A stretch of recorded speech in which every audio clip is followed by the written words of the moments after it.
350 தாம்பழ தட்டுகளுடன் ஊரையே வியக்க வைத்த தாய் மாமன்கள். புதுக்கோட்டை மாவட்டம் மணமேல்குடி தாலுகா விருதுவயலை பகுதியை சேர்ந்த செபஸ்தியான் மார்கரெட், பிலோமின் சேவியர் விமலா ஆகியோர் தங்களது அக்கா மகன் மற்றும் அக்கா மகளுக்கு காரைக்குடியில் காதுகுத்து விழா நடைபெற்றது. இதற்காக தாய் மாமன்கள் குதிரை வண்டியில் வந்து தங்கள் முறையை சிறப்பாக செய்ய வேண்டும் என எண்ணி திருவிழா போன்று செய்துள்ளனர்.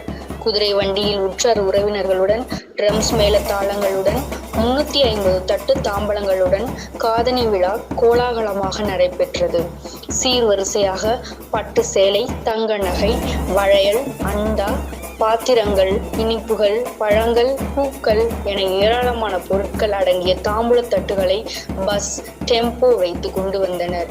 இந்நிகழ்ச்சி கறி விருந்துடன் நடைபெற்றது. நிகழ்ச்சி தற்போது சமூக வலைத்தளங்களில் வைரலாகி வருகிறது.